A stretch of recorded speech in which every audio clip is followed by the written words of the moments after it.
Hello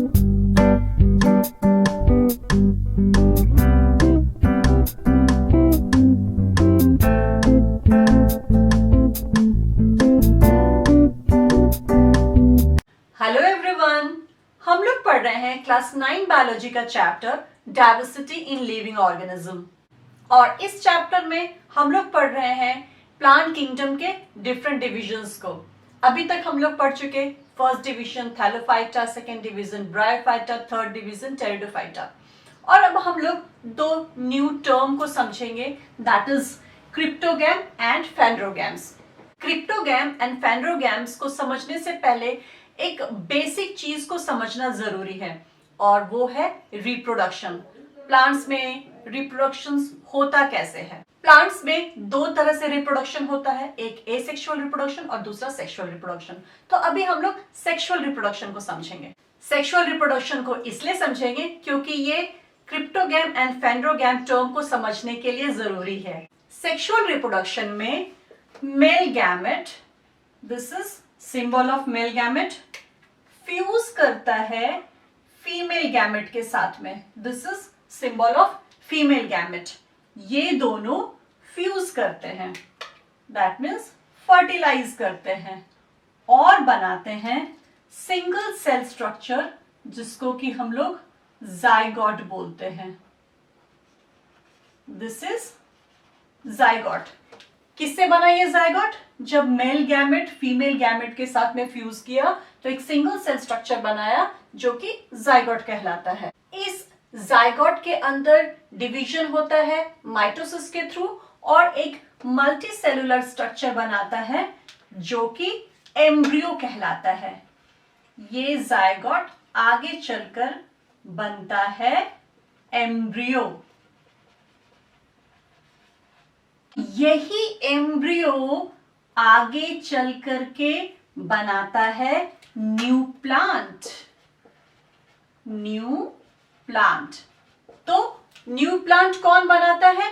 new plant बनता है embryo से। इसका मतलब है न्यू प्लांट बनने के लिए एम्ब्रियो का प्रोटेक्टेड रहना, एम्ब्रियो का हाइड्रेटेड रहना एंड एम्ब्रियो का हेल्दी रहना जरूरी है। अब थोड़ा प्लांट के इवोल्यूशन को देखते हैं। प्लांट का इवोल्यूशन कहां से हुआ? प्लांट का इवोल्यूशन पानी से हुआ है। याद है हम लोगों ने देखा था थैलोफाइटा को, सभी थैलोफाइट्स जो थे वो सभी के सभी एक्वेटिक थे। Thallophyta are the first evolve plant. Thallophyta को हम लोग और क्या बोलते हैं? थैलोफाइटा को हम लोग एल्गी बोलते हैं। तो एल्गी जो है वो पानी में पाया जाता है। चूंकि एल्गी पानी में पाया जाता है, इसलिए इसका एम्ब्रियो कभी सूखेगा ही नहीं, हमेशा हाइड्रेटेड रहेगा, उसको पानी से ही न्यूट्रिशन मिलता रहेगा, वो हेल्दी रहेगा और वो न्यू प्लांट में ग्रो कर जाएगा। नाउ आता है बारी ब्रायोफाइटा का। थैलोफाइटा इवॉल्व हुआ और बन गया ब्रायोफाइटा। ब्रायोफाइटा को हम लोग क्या बोलते हैं? Amphibians of plant kingdom. क्यों? क्योंकि वो लैंड पे तो रहता है, लेकिन रिप्रोडक्शन के लिए उसको पानी में जाना पड़ता है। दैट मीन्स वहां भी एम्ब्रियो सूखता नहीं है, वहां भी एम्ब्रियो को न्यूट्रिशन मिलता है पानी से। उसके बाद इवोल्यूशन हुआ टेरिडोफाइटा का। टेरिडोफाइटा जो है वो फर्स्ट टेरेस्ट्रियल प्लांट है, लेकिन ये ऐसे जगहों पे पाए जाते हैं, ऐसे जगहों पे ग्रो होता है जहां पे मॉइस्चर ज्यादा हो। तो इसके एम्ब्रियो को भी नमी मिलता है। चूंकि एम्ब्रियो को नमी मिलता है, मॉइस्चर मिलता है, इसलिए वहां भी एम्ब्रियो का सूखने का खतरा नहीं होता है और वो न्यू प्लांट में ग्रो कर जाता है। अब बारी आती है जिम्नोस्पर्म की एंड एंजियोस्पर्म की। जिम्नोस्पर्म एंड एंजियोस्पर्म ऐसे लैंड पे ग्रो करते हैं जहां पे मॉइस्चर कम होता है। वैसे प्लांट्स जो कि 100% टेरेस्ट्रियल है और ऐसे जगहों पे ग्रो करते हैं जहां पे मॉइस्चर थोड़ा कम है, उनके लिए सबसे बड़ा चैलेंज ये था कि उनका एम्ब्रियो सूख ना जाए, क्योंकि न्यू प्लांट जो है वो एम्ब्रियो से ही बनता है और एम्ब्रियो सूख जाएगा तो न्यू प्लांट बनेगा कहां से? तब एम्ब्रियो के चारों तरफ एक लेयर और एक कवर डेवलप हुआ जिसको कि हम सीड कहते हैं। ये रहा एम्ब्रियो, ओके, और इसके चारों तरफ एक लेयर बोलो और कवर बोलो, इसके चारों तरफ एक लेयर डेवलप हो गया।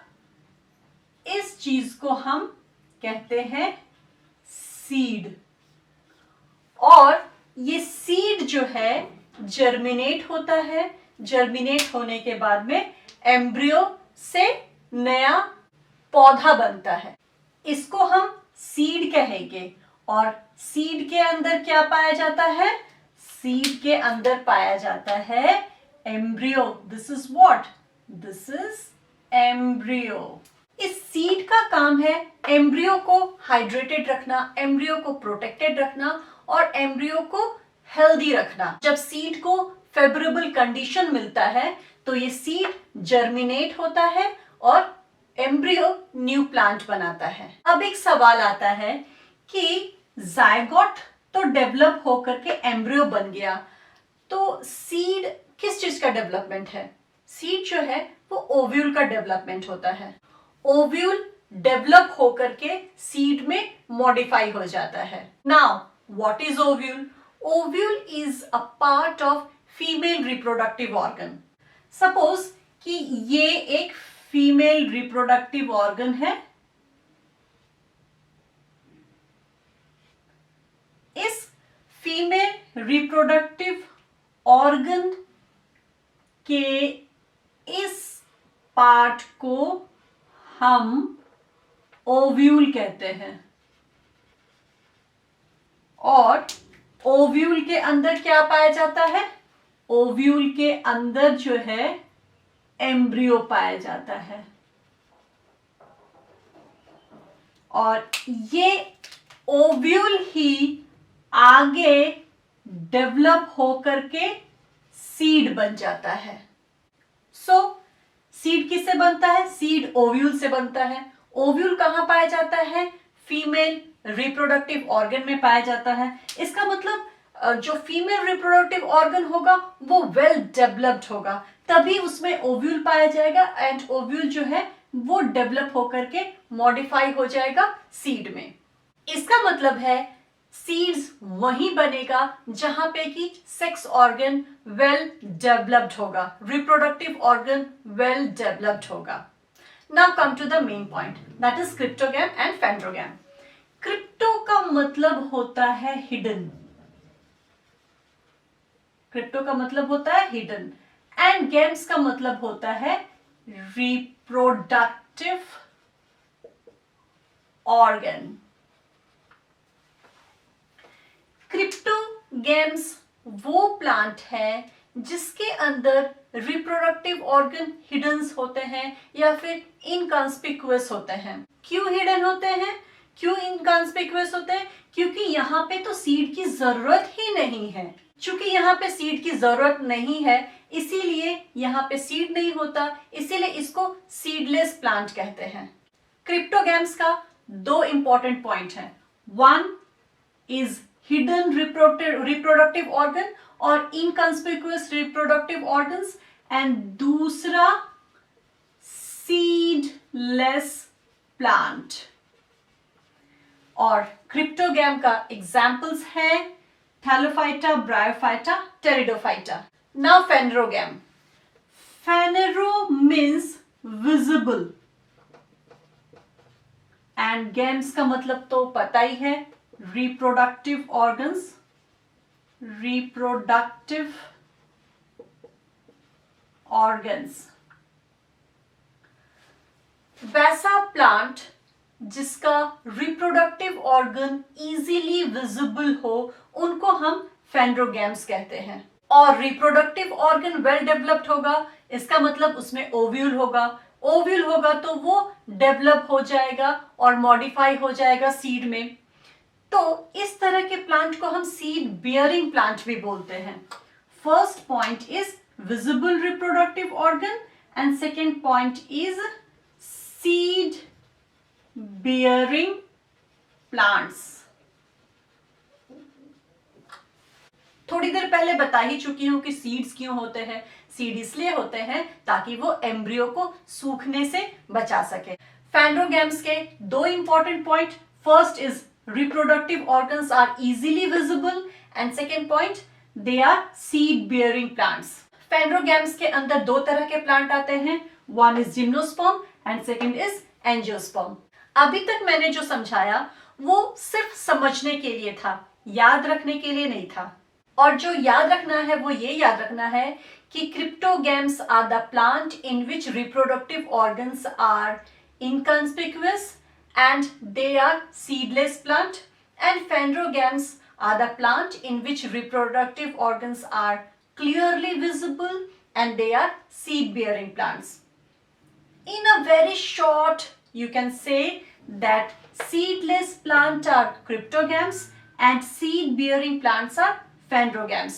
क्रिप्टोगैम्स के अंदर आते हैं thallophyta, bryophyta and pteridophyta, and phanerogams के अंदर आते हैं gymnosperm and angiosperm. This is all about cryptogam and phanerogams. In next part, we will discuss about division gymnosperm.